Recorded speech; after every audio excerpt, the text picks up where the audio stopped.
जय हिंद प्यारे विद्यार्थियों, कैसे हैं आप लोग। उम्मीद करता हूं कि आप लोग स्वस्थ होंगे। तो जैसा कि आप लोग को पता होगा कि 6 मार्च को झारखंड बोर्ड की कक्षा 9वीं की विज्ञान की परीक्षा है। और अगर आप भी चाहते हैं कि आपके सारे प्रश्न सही हो, मतलब कोई भी ऑब्जेक्टिव के एक भी प्रश्न गलत ना हो, तो यह वीडियो आपके लिए बहुत ही महत्वपूर्ण है। क्योंकि आज मैं आपको बताने जा रहा हूँ टॉप 40 ऐसे प्रश्न जिनकी परीक्षा में आने की काफ़ी ज़्यादा संभावना है। क्योंकि ये प्रश्न जैक के द्वारा जारी किए गए मॉडल प्रश्न पत्र से लिया गया है, जिनकी परीक्षा में आने की काफ़ी ज़्यादा संभावना है। तो चलिए बिना देर किए हम लोग वीडियो को स्टार्ट करते हैं। तो वीडियो को अंत तक जरूर देखें, और जितने भी लोग चैनल में नए हैं तो चैनल को सब्सक्राइब जरूर करें और अपने सभी साथियों के साथ इसे शेयर करें, ठीक है। तो चलिए बिना देर किए हम लोग क्वेश्चन को स्टार्ट करते हैं। और आप लोग कितने प्रश्नों को सही कर रहे हैं ये भी देखते चलिएगा, और ताकि इससे ये पता चलेगा कि आपकी तैयारी कैसी है। पहला हमारा प्रश्न है कि एक वस्तु आर त्रिज्या के वृत्ताकार पथ पर घूम रही है, आधे वृत्त के बाद उसका विस्थापन क्या होगा। देखिए सबसे पहले क्या बोला जा रहा है वो देखिए कि एक वस्तु जो है वो आर त्रिज्या, ठीक है, आर त्रिज्या के वृत्त का आकार, तो मान लीजिए कि इसका त्रिज्या यहाँ से हो गया आर, वृत्ताकार पथ पर घूम रही है, आधे वृत्त के बाद बोला जा रहा है। तो आधे वृत्त मान लेते हैं कि यहाँ से है ना, यहाँ से यहाँ तक हो गया इसका आधा वृत्त। तो आधे वृत्त के बाद उसका विस्थापन क्या होगा, तो विस्थापन यहाँ से लेके यहाँ तक एक त्रिज्या, फिर यहाँ से यहाँ तक एक त्रिज्या, मतलब कि त्रिज्या यहाँ पे आर, फिर यहाँ से आर।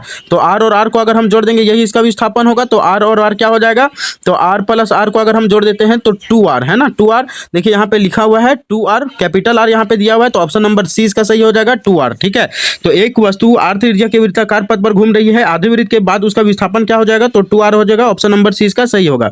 अगला क्वेश्चन क्या बोला जा रहा है, वेग में प्रति सेकंड परिवर्तन की दर क्या कहलाती है। वेग में परिवर्तन की दर जो है वो क्या कहलाती है, तो आपको पता होगा कि वेग में परिवर्तन की दर को त्वरण कहते हैं, है ना। त्वरण को किससे दर्शाते हैं, ए से दर्शाते हैं, और इसका मात्रा क्या होता है, मीटर प्रति सेकंड स्क्वायर होता है ना, क्या होता है, मीटर प्रति सेकंड स्क्वायर होता है। और त्वरण क्या होता है, तो वेग में परिवर्तन की दर को क्या कहते हैं, त्वरण करते हैं। मतलब ए बराबर बी माइनस यू बटा टी था, मतलब कि अंतिम वेग माइनस प्रारंभिक वेग बटा समय, ये होता था क्या, वेग में परिवर्तन की दर को क्या कहते थे, तो त्वरण कहते थे। ऑप्शन नंबर सी सही हो जाएगा, ठीक है। अगला क्वेश्चन क्या बोला जा रहा है कि निम्न में से किसकी एसआई मात्रक मीटर प्रति सेकंड स्क्वायर है। देखिए जो क्वेश्चन वहां पे अभी बताए थे वही आ गया कि निम्न में से किसका एसआई मात्रक मीटर प्रति सेकंड स्क्वायर है। तो आपको पता होगा अभी अभी बताएं कि मीटर प्रति सेकंड स्क्वायर जो किसका होता है, त्वरण का होता है। कैसे होता है वो देखिए, वेग बटा क्या होता है, समय होता है। वेग में परिवर्तन की दर बटा क्या होगा, समय होगा। तो वेग में परिवर्तन की दर बटा ये क्या होगा, तो वेग का एसआई मात्रक क्या होता है, तो मीटर प्रति सेकेंड होता है, मीटर प्रति सेकेंड होगा, ठीक है, मीटर पर सेकेंड होगा। और यहाँ से फिर से जो है वो समय का एसआई मात्रा क्या होता है, सेकेंड। तो ये सेकेंड भी अगर हम ऊपर में ले जाते हैं तो क्या हो जाएगा, मीटर प्रति सेकेंड स्क्वायर, क्या हो जाएगा, मीटर प्रति सेकेंड स्क्वायर। तो ऑप्शन नंबर बी इसका सही हो जाएगा, त्वरण, ठीक है। वेग में परिवर्तन की दर को क्या कहते हैं, त्वरण कहते हैं, ठीक है। अगला क्वेश्चन यहाँ पे बोला जा रहा है कि दूरी समय ग्राफ का ढलान जो है, ढलान किसका मान बताता है, ढलान जो है वो किसका मान बताएगा, तो ये वेग के मान को बताएगा। किसके मान को बताएगा, वेग का, ठीक है। अगला क्वेश्चन बोला जा रहा है कि न्यूटन के गति का प्रथम नियम से किसकी परिभाषा मिलती है। जो न्यूटन के गति का प्रथम नियम है इससे किसकी परिभाषा मिलती है, तो जड़त्व का, है ना, किसकी परिभाषा मिलती है, ठीक है। तो क्या हो जाएगा इसका आंसर, जड़त्व का नियम। क्योंकि गति के जो प्रथम नियम है, इस प्रथम नियम को क्या बोलते थे, जड़त्व का नियम भी बोलते थे।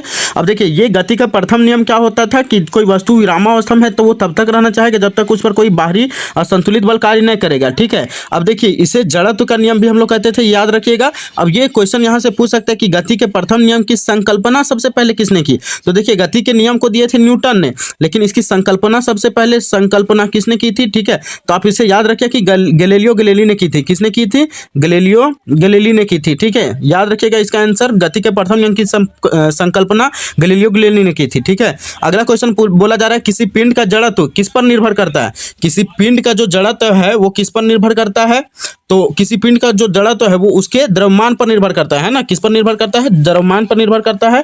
ऑप्शन नंबर 20 का सही हो जाएगा।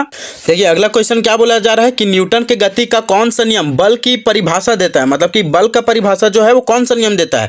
तो आपको पता होगा कि न्यूटन के गति का जो दूसरा नियम है वो बल को बताता है। किसको बताता है, तो बल को। देखिए क्या बोला जा रहा था, न्यूटन के गति का दूसरा नियम क्या बोलता है कि संवेग परिवर्तन का जो दर है उस पर आरोपित बल के क्या होता है, समानुपाती होता है। यहाँ से एक फॉर्मूला आया था F बराबर ma, है ना, क्या फॉर्मूला आया था, F बराबर ma। तो ये जो बल के बारे में है, तो बल के बारे में कौन बताता है, तो न्यूटन की गति का दूसरा नियम। ऑप्शन नंबर 20 का सही हो जाएगा।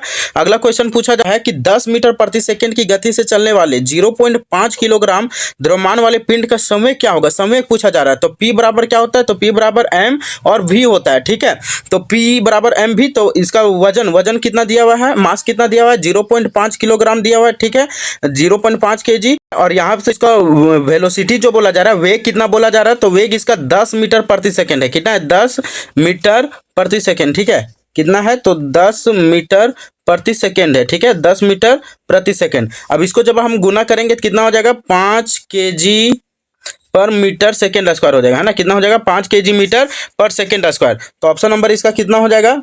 ऑप्शन नंबर इसका 20 हो जाएगा, 5 kg मीटर प्रति सेकेंड स्क्वायर। ऑप्शन नंबर 20 का हो जाएगा, है ना, कि संवेग कितना निकलेगा? तो 5 kg मीटर प्रति सेकेंड स्क्वायर निकलेगा। ठीक है, अगला क्वेश्चन बोला जा रहा है कि जब कोई बस विरामावस्था में होता है, ठीक है, जब कोई बस विरामा से चलती है तो अचानक उस पर खड़े यात्री बस के पीछे की ओर झुक जाते हैं। ये किस नियम का उदाहरण है? तो देखिए, गति के प्रथम नियम का व्यवहारिक प्रयोग हम लोग पढ़े थे कि जब कोई बस जो है वो चलते रहती है तो उसमें जो यात्री है वो जब ब्रेक लगने पर या तो आगे की ओर या तो पीछे की ओर झुक जाएगा। ठीक है, तो ये किसके कारण से था? गति के प्रथम नियम के कारण, जिसे क्या बोलते थे? तो जड़त्व का नियम भी बोलते थे। कौन सा नियम बोलते थे? जड़त्व का नियम भी बोलते थे। ठीक है, ऑप्शन नंबर ए इसका सही हो जाएगा, गति न्यूटन के गति का प्रथम नियम। ठीक है, ये क्या बोलता था कि कोई वस्तु विरामावस्था में है तो तब तक विरामावस्था में रहना चाहेगा जब तक कोई उस पर बाहरी असंतुलित बल कार्य ना करे, जिसके कारण जो है आदमी जो है वो उसी अवस्था में रहना चाहता है, लेकिन जो बस जो है वो अचानक से ब्रेक लगा लेती है, जिसके कारण से यात्री जो है वो पीछे की ओर झुक जाता है। ठीक है, अगला क्वेश्चन क्या बोला जा रहा है कि कार्य का इकाई मात्रक क्या होगा? तो कार्य का इकाई मात्रक आप लोग को पता होगा कि जूल होगा। ठीक है, ये बहुत ही इंपॉर्टेंट क्वेश्चन है। ठीक है, कार्य का इकाई मात्रक जूल होगा। अगला क्वेश्चन बोला जा रहा है, यहाँ पे भार निकालने बोल रहा है। ठीक है, चंद्रमा पर किसी पिंड का द्रव्यमान 40 किलोग्राम है तो उस पृथ्वी पर उसका भार कितना होगा? देखिए, सबसे पहले यहाँ क्या बोला जा रहा है कि चंद्रमा पर किसी पिंड का द्रव्यमान 40 किलोग्राम है तो पृथ्वी पर इसका भार क्या होगा, है ना। कल इसका देखिए सबसे पहले चंद्रमा पर पिंड का द्रव्यमान कितना है? 40 किलोग्राम है, और पृथ्वी के गुरुत्वीय त्वरण के अनुसार से इसका कितना हो जाएगा? तो 9.8 मीटर प्रति सेकेंड हो जाएगा। ठीक है, अब पृथ्वी पर अगर हम इसका भार निकाल रहे हैं तो भार बराबर होता है डब्ल्यू बराबर क्या होगा? m/g। ठीक है, W बराबर क्या होगा? m/g होगा। तो यहाँ से जो है 9.8 मीटर प्रति सेकेंड और भार कितना दिया हुआ है, इसको हम लोग क्या करेंगे? गुना कर देंगे। जब गुना कर देंगे तो आ जाएगा कितना? W बराबर 392 न्यूटन। ऑप्शन नंबर इसका कितना हो जाएगा? तो बी सही हो जाएगा, 392 न्यूटन। ठीक है, तो इसका ऑप्शन नंबर क्या हो जाएगा? बी हो जाएगा, 392 न्यूटन। ठीक है, अगला क्वेश्चन क्या बोला जा रहा है कि जब कोई पिंड कंपन करता है तो यह आसपास की हवा को संपीड़ित करता है और उच्च घनत्व क्षेत्र बनाता है, जिसे क्या कहा जाता है? अपवर्तन नहीं कहा जाता, प्रवर्तन भी नहीं कहा जाता, विरलन भी नहीं कहा जाता। तो ऑप्शन नंबर डी इसका सही हो जाएगा, संपीड़न के रूप में जाना जाता है। ठीक है, क्या किस रूप में जाना जाता है? तो संपीड़न के रूप में जाना जाता है। अगला क्वेश्चन है, वह घटना जहां उत्पन्न ध्वनि परावर्तन के कारण पुनः सुनाई देता है वह क्या कहलाती है? देखिए वह घटना जहां पे क्या बोला जा रहा है कि उत्पन्न ध्वनि परावर्तन के कारण पुनः सुनाई देता है, जिसको हम लोग क्या बोलते हैं? तो आवाज गूंजना भी कहते हैं। ठीक है, अक्सर ये पहाड़ों की तरफ चाहे फिर या तो फिर जहां पे खाली जगह होती है पूरा इम्पेटी स्पेस, वहां पे ये क्या होता है? परावर्तन के कारण ये गूंजता है ना। तो जैसे हम लोग भी बचपन में खाली रूम वगैरह में क्या करते थे?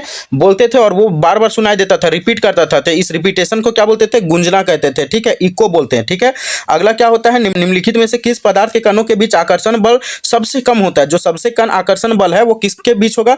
कार्बन डाइऑक्साइड, दूध, रुई या चीनी। ठीक है, तो किनके कणों के बीच जो है वो आकर्षण बल सबसे कम होगा? गैस के कण होते हैं ना, गैस के कणों के बीच जो है आकर्षण बल कम होता है। यहाँ पे जितने भी हैं सब ये एक द्रव है और बाकी दो ठोस है, लेकिन यहाँ पे कार्बन डाइऑक्साइड एक गैस है और गैस के कणों के बीच जो है वो आकर्षण बल कम हो जाएगा। तो ऑप्शन नंबर ए इसका सही हो जाएगा। ठीक है, अगला क्वेश्चन बोला जा रहा है किस तापमान पर जो है वो पानी ठोस और तरल दोनों अवस्थाओं में पाया जाता है? किस तापमान पर जो है पानी जो है वो ठोस और तरल दोनों अवस्थाओं में पाया जाएगा? तो वो होता है ऑप्शन नंबर ए इसका सही हो जाएगा, 0 डिग्री सेल्सियस पर। ठीक है, जब 0 डिग्री सेल्सियस होता है तापमान तो पानी जो है वो ठोस में भी पाया जाएगा और तरल रूप में भी पाया जा सकता है। ठीक है, अगला क्वेश्चन बोला जा रहा है कि 100 ग्राम जल में क्या बोला जा रहा है कि 100 ग्राम जल में 20 ग्राम चीनी मिलाया गया है तो उस विलयन की सांद्रता प्रतिशत ज्ञात करें। ठीक है, उस विलयन का सांद्रता प्रतिशत ज्ञात करने बोला है। देखिए, सबसे पहले यहाँ पे जो है वो जल कितना है? तो जल जो है वो हमारा 100 ग्राम है। ठीक है, यहाँ से जो है वो चीनी मेरा क्या हो जाएगा? विलय हो जाएगा और जल क्या हो जाएगा? विलायक हो जाएगा। ठीक है, तो विलयन का कुल अगर द्रव्यमान हम निकालते हैं तो कुल द्रव्यमान का फॉर्मूला क्या हो जाएगा? कुल द्रव्यमान के लिए हम जोड़ देंगे तो 100 + 20 कितना हो जाएगा? 120 हो जाएगा। विलयन का कुल द्रव्यमान कितना हो जाएगा? 120 हो जाएगा। ठीक है, अब अगर इसकी हम सांद्रता निकालते हैं तो सांद्रता बराबर क्या होती है?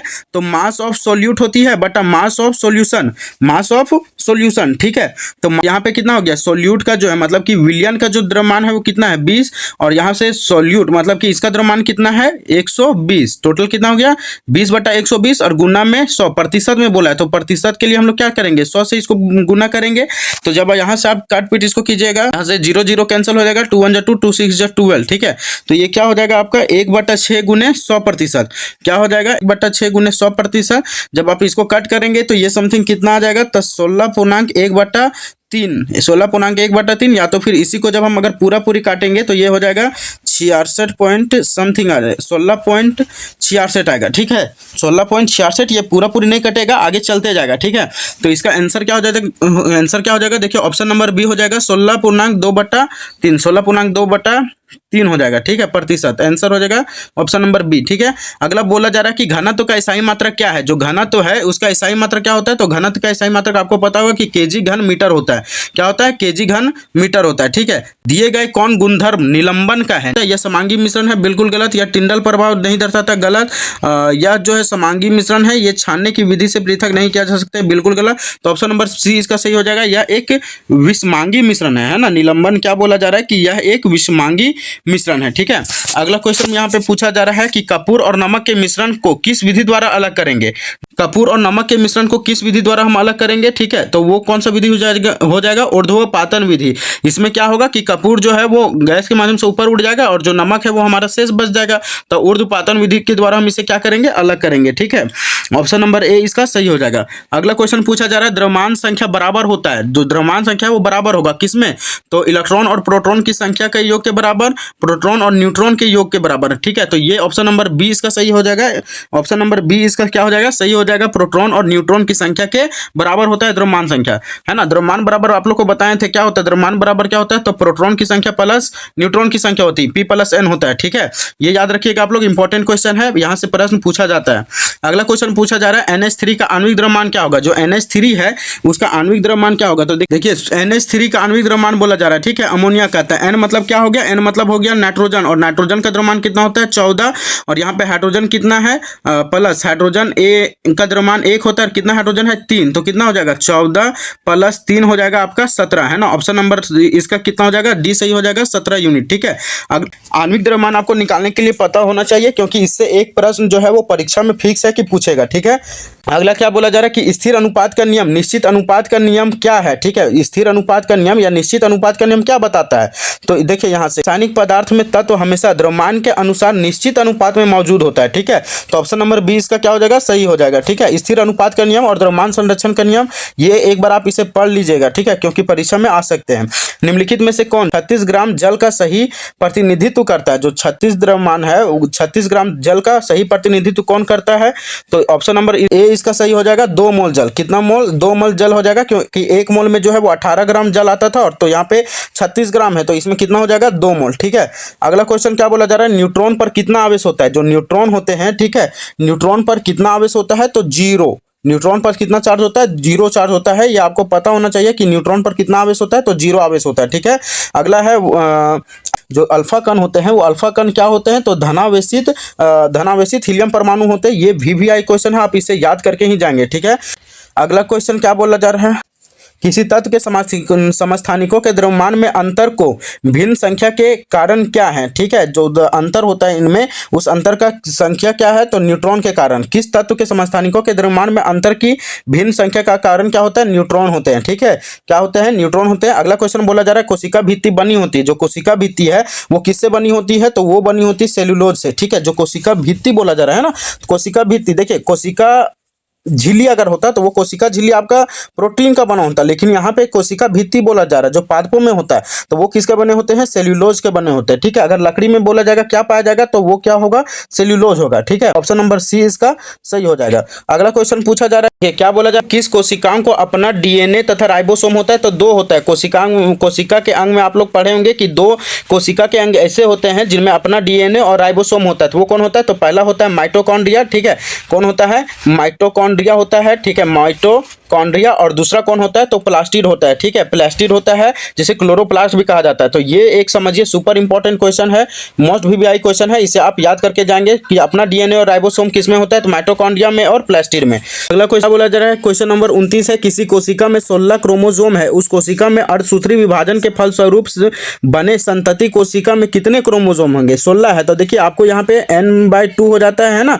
तो यहाँ पे क्या हो जाएगा 8 क्रोमोसोम। कितना हो जाएगा, 8 chromosome. Option number option number A इसका सही हो जाएगा 8। ठीक है, अगला क्वेश्चन नंबर 30 क्या बोला जा रहा है कि दिया गया चित्र किस उत्तक का है। ये जो चित्र दिया हुआ है वो किस उत्तक का है। तो देखिए चित्र से एक क्वेश्चन यहाँ पे उत्तक वाला से देख दिया, तो आपको पता होगा कि ये जो है वो पैरेन्काइमा का है। ठीक है, किसका है, पैरेन्काइमा का, जिसके बीच में जो है वो खाली जगह, खाली स्थान होता था गुहिकाओं के बीच। ठीक है, तो ये किसका चित्र है, पैरेन्काइमा का। ठीक है, अब जो है वो जंतु उत्तक है, इसका भी जो अस्थायी उत्तक होते हैं या तो फिर वसीय उत्तक, ये जितने भी उत्तक हैं इनका भी चित्र देख लीजिएगा अच्छे से, उसके बाद फिर परीक्षा में जाइएगा। ठीक है, चित्र एक बार आप देख लीजिएगा। ठीक है, अगला क्वेश्चन क्या बोला जा रहा है कि बादाम का जो छिलका है, ठीक है, वो छिलका किस उत्तक से बना होता है। बादाम का छिलका जो है वो किस उत्तक का बना होता है। तो बादाम का छिलका हो गया, तो नारियल का छिलका हो गया, वो किसका बना होता है, स्क्लेरेनकाइमा का बना होता है। ठीक है, जिसके कारण से उसका जो बाहरी परत है वो क्या होता है, कठोर होता है। तो बादाम का छिलका किस उत्तक का बना होता है, काइमा का। मांसपेशियों को अस्थियों से जोड़ने वाले संयोजी उत्तक को क्या कहते हैं। देखिए उत्तक से कितने सारे प्रश्न पूछे जा रहे हैं, तो उत्तक चैप्टर जो है आप अच्छे से रिविजन कर लीजिएगा एक बार। तो देखिए क्या क्वेश्चन पूछा जा रहा था, 32 नंबर क्या बोला जा रहा था कि मांसपेशियों को अस्थियों से जोड़ने वाले संयोजी उत्तक को क्या कहते हैं। तो मांसपेशियों को अस्थि से बोल रहे हैं ना, तो मांसपेशियों को जोड़ता है उसको क्या बोलते हैं, कंडरा बोलते हैं। क्या बोलते हैं, कंडरा बोलते हैं ना। और जो कमजोर हड्डी होता है उसको उपास्थि कहते हैं। ठीक है, तो अगला क्वेश्चन पूछा जा रहा है, जीवों के वर्गीकरण के लिए सर्वाधिक मूलभूत लक्षण क्या हो सकता है। जीवों का अगर वर्गीकरण करें तो उसके लिए लक्षण क्या होगा, उसका निवास स्थान, उसकी कोशिका संरचना, उनके पोषण के तरीके या उनके जनन तरीके। ठीक है, तो सबसे अच्छा जो तरीका हो सकता है वो क्या होगा, तो उनकी कोशिका की संरचना हम देख करके उसके बाद उसके वर्गीकरण करेंगे। ठीक है, ये सबसे अच्छा तरीका होगा, मूलभूत लक्षण होगा। ठीक है, अगला क्वेश्चन पूछा जा रहा है, नील हरित शैवाल किस वर्ग में आते हैं। जो नील हरित शैवाल है वो किस वर्ग में आता है। तो ऑप्शन नंबर है मोनेरा, प्रोटिस्टा, फंजाई या प्लांटी। तो इसे क्या किस वर्ग में रखा गया है, मोनेरा के वर्ग में रखा गया है। अगला क्वेश्चन क्या पूछा जा रहा है, जो जंतु जगत है उसका सबसे बड़ा संघ जो है वो कौन सा है। तो जंतु जगत का सबसे बड़ा जो संघ है वो ऑर्थोपोडा होता है। कौन सा होता है, ऑर्थोपोडा। अगला क्वेश्चन है, दिए गए कौन से रोग वायरस से होते हैं। मतलब कि यहाँ पे बोला जा रहा है कि वायरस के कारण होने वाला कौन सा रोग है। तो वो यहाँ पे साफ साफ पता चल रहा है कि कोरोना, मलेरिया नहीं होता है, हैजा भी नहीं होता है, टाइफाइड भी नहीं होता है। ठीक है, तो ये कौन सा हो जाएगा, इसका ऑप्शन नंबर डी हो जाएगा, कोरोना। ठीक है, कोरोना जो कि वायरस के कारण होता था, जो काफी ज्यादा लोगों को नुकसान भी पहुंचाया। अगला क्वेश्चन बोला जा रहा है, संक्रामक रोग के उदाहरण है। संक्रामक रोग मतलब कि एक दूसरे के संपर्क में आने से फैलता है। कौन, पोलियो, कैंसर, क्षय रोग या मधुमेह। तो देखिए यहाँ से जो है वो संक्रमण के कारण पूछा जा रहा है ना, तो संक्रमण के कारण जो है वो मधुमेह नहीं होगा, कैंसर भी नहीं होगा, पोलियो भी नहीं होगा। तो कौन होता है, क्षय रोग। जो ऑप्शन नंबर सी इसका होगा, क्षय रोग जो है वो संक्रमण के कारण फैलता है। अगला, ग्रीन गैस हाउस क्या है। तो कार्बन डाइऑक्साइड होता है, क्लोरीन होता है, हीलियम होता है या ऑक्सीजन। तो ऑप्शन नंबर सी इसका सही हो जाएगा, कार्बन डाइऑक्साइड, है ना। क्या हो जाएगा, कार्बन डाइऑक्साइड इसका सही उत्तर हो जाएगा। दिए गए पोषक पदार्थ के पौधों के लिए कौन बृहद पोषक पदार्थ है। जो इनमें से देखिए नाइट्रोजन, आयरन, कॉपर या मैग्नीज, इसमें से सबसे जो बड़ा पोषक पदार्थ है वो कौन सा है। तो नाइट्रोजन, ऑप्शन नंबर ए इसका सही हो जाएगा। ठीक है, ऑप्शन नंबर ए इसका सही हो जाएगा, नाइट्रोजन, क्योंकि नाइट्रोजन के कारण ही ये जो है वो तेजी से वृद्धि करते हैं। इनका जो बृहद पोषक है वो कौन है, नाइट्रोजन है। अगला है, वायुमंडल में पाए जाने वाले ऑक्सीजन के विषैले अणु को क्या कहा जाता है। जो विषैले अणु है ऑक्सीजन के, ठीक है, इस विषैले अणु को क्या कहा जाता है, ऑक्सीजन, ओजोन, कार्बन डाइऑक्साइड या क्लोरोफ्लोरोकार्बन। तो इसे क्या कहा जाता है, ओजोन कहा जाता है। ये बहुत इंपॉर्टेंट है और ये यही जो है वो हमारे सूर्य से पैरिबैग्निक किरणों से क्या करता है, बचा के रखता है। इसका अनुसूत्र क्या होता है, O3 होता है, या आप इसे याद रखिएगा। तो ये थे आज के टॉप 40 प्रश्न थे। ठीक है, तो अगर ये वीडियो आपको मददगार लगा हो लाइक जरूर करें और अपने सभी दोस्तों के साथ शेयर करें ताकि वे भी अच्छे नंबर ला सके। और ऐसे ही महत्वपूर्ण प्रश्नों के लिए चैनल को सब्सक्राइब करना बिल्कुल मत भूलिए। 6 फरवरी को परीक्षा में धूम मचा दीजिए। Best of luck my all champions और माई ऑल डियर स्टूडेंट। भगवान से हमारी प्रार्थना है कि आपका परीक्षा खूब अच्छा जाए और आपको डरने की जरूरत नहीं, क्योंकि आपने तैयारी की है और आप जरूर सफल होंगे। याद रखिए, मेहनत कभी धोखा नहीं देती। 6 फरवरी को आप पूरा आत्मविश्वास के साथ परीक्षा देने जाएं। मेरी तरफ से आप सभी को ढेर सारी शुभकामनाएं और आशीर्वाद। आपका उज्जवल भविष्य ही हमारा सपना है। जय हिंद, धन्यवाद।